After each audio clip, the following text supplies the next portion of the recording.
Tengakhat badminton সন্থাৰ prize money badminton প্ৰতিযোগিতা সম্পন্ন। টেঙাখাত বেডমিণ্টন সন্থাৰ উদ্যোগত তথা টেঙাখাতবাসীৰ ৰাইজৰ সহযোগত 29 আৰু 30 জানুৱাৰীত দুদিনীয়াকৈ চতুৰ্থ বাৰ্ষিক Mehtab Hussain prize money badminton প্ৰতিযোগিতা টেঙাখাত ৰাজহুৱা প্ৰেক্ষাগৃহৰ চৌহদত অনুষ্ঠিত হয়। প্ৰথম নিশা এই প্ৰতিযোগিতা উদ্বোধন কৰে দুলিয়াজান বিধানসভা সমষ্টিৰ বিধায়ক তেৰছ গোৱালাই। বেডমিণ্টন সন্থা টেঙাখাতৰ দৰে এটা অঞ্চলত যে চিন্তা কৰিব পৰা হ'ল আৰু মই ইয়াত আহি এইকাৰণে ময়ো আপ্লুত হৈছোঁ যে বেডমিণ্টন সন্থা এনেকুৱা এটা জেগাত আছে যিটোক আমি আৰু প্ৰমোট কৰাৰ প্ৰয়োজন আছে। কেইদিনমান আগত আহোঁতে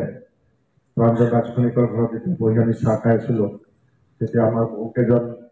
কাৰ্যকৰ্তা বিষয়া মোক লগ কৰি বিষয়টো জনাইছিল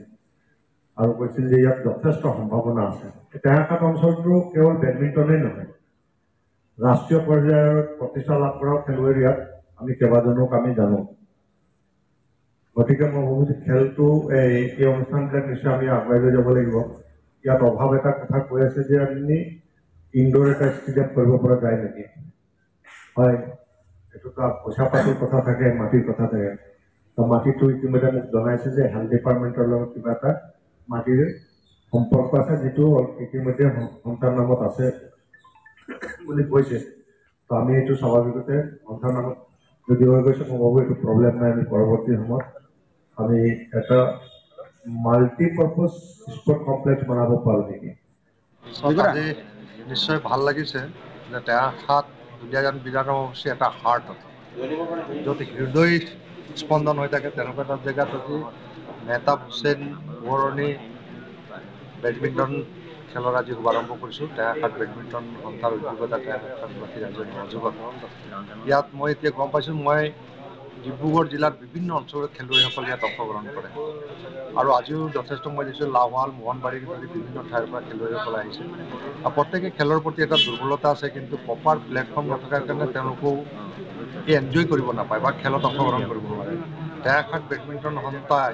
এই অনুষ্ঠানটো আয়োজন কৰাৰ কাৰণে ধন্যবাদ জনাইছোঁ। বিশেষকৈ আমাৰ সভাপতি পলাশজ্যোতি শৰ্মা আৰু প্ৰাক্তন আমাৰ সভাপতি তথা উপদেষ্টা আমাৰ লোকাল বৈধানক ধৰি গোটেই টীমটো যথেষ্ট পৰিকল্পনা কৰি খেলটো আৰম্ভ কৰিছে। এইটো মই আশা ৰাখিছোঁ যে ইয়াৰ পৰা আমি অনাগত দিনত ভাল প্লেয়াৰ নিশ্চয় পাম। এনেকৈ ভাল প্লেয়াৰ ইয়াৰ পৰাই ওলাব, কাৰণ ইয়াত আগ্ৰহটো যিটো দেখিছোঁ এই আগ্ৰহটোৱে কৈছে যে ইয়াত পৰা ভাল প্লেয়াৰ হোৱাৰ সম্ভাৱনা আছে। এইটো আশা ৰাখিলোঁ আৰু অনাগত দিনবিলাকত টেঙাখাত বেডমিণ্টন সন্থাৰ ভৱিষ্যত উজ্জ্বল কামনা কৰিম। সৰ্বমুঠ 16টা দলে অংশগ্ৰহণ কৰা এই প্ৰতিযোগিতাৰ অন্তত মৰাণৰ ঋতু ৰাজকোঁৱৰ আৰু কৃষানুজ্যোতি গগৈ দলে বিজয় সন্মান অৰ্জন কৰাৰ লগতে তিনিচুকীয়াৰ বিজন দত্ত আৰু অভিনৱ ৰাজকোঁৱৰ দলে বিজিত সন্মান অৰ্জন কৰি নগদ ধনৰ পুৰস্কাৰ লাভ কৰে।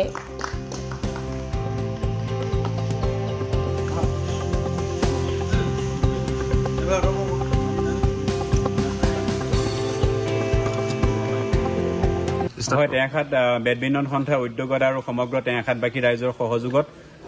আমি 29 আৰু 30 জানুৱাৰী তাৰিখে মেহতাব হুছেইন সোঁৱৰণী প্ৰাইজ মানি বেডমিণ্টন প্ৰতিযোগিতা অনুষ্ঠিত কৰিছোঁ টেঙাখাত ৰাজহুৱা প্ৰেক্ষাগৃহৰ প্ৰাংগণত। গতিকে দুদিনীয়া আমাৰ যি প্ৰতিযোগিতা সেই প্ৰতিযোগিতা আমি খুব সুন্দৰ সহযোগিতা লাভ কৰিছোঁ ৰাইজৰ পৰা। প্ৰায় 16টা দলে নাহৰকটীয়া, মৰাণ, তিনিচুকীয়া, ধেমাজি, লখিমপুৰ আদিৰ প্ৰায় 16টা দলে প্ৰতিযোগী দলে অংশগ্ৰহণ কৰিছিল। তাৰে মৰাণৰ এটা দলে চূড়ান্ত বিজয়ী সন্মান লাভ কৰিবলৈ সক্ষম হৈছে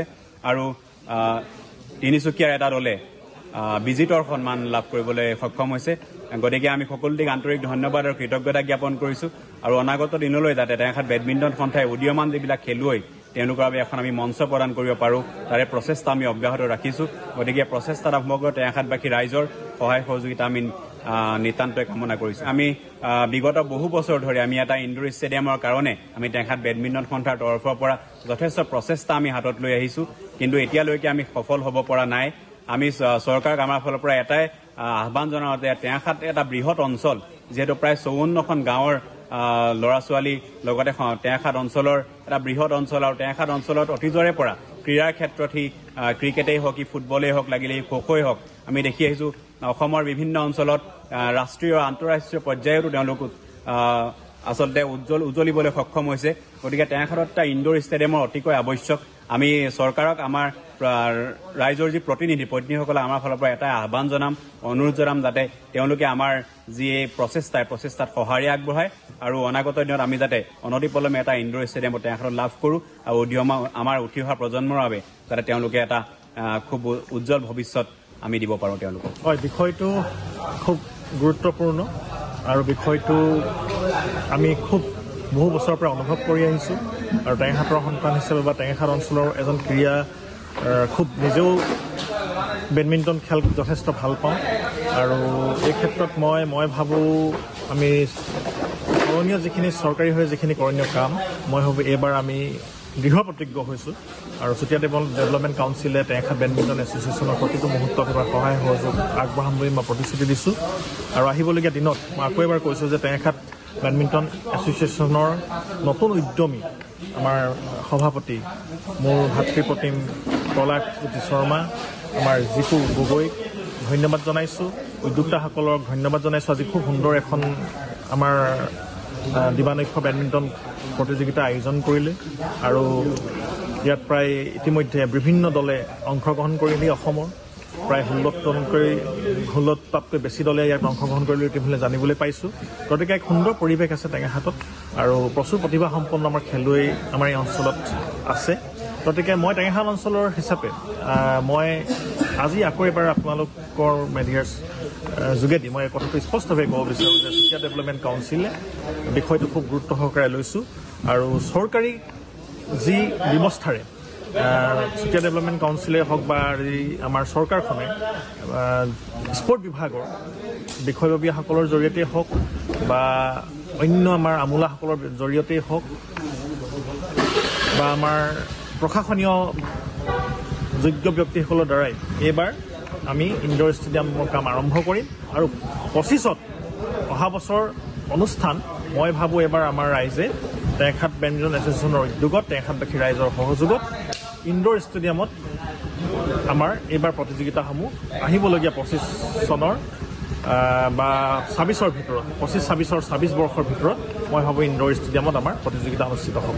গতিকে এই কথাটো মই নদি ক'ব পাৰোঁ আৰু মই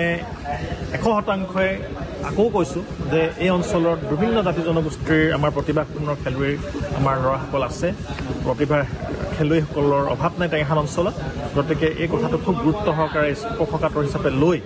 আমি আজিৰ দিনটোৰ পৰাই আমি এই কথাখিনি ইতিমধ্যে আগবঢ়াইছোঁ আৰু আমাৰ পিনৰ তৰফৰ পৰা মই মুকলিকৈ ক'ম যে সদ্যহতে মুকলিকৈ আমি 5 লাখ টকা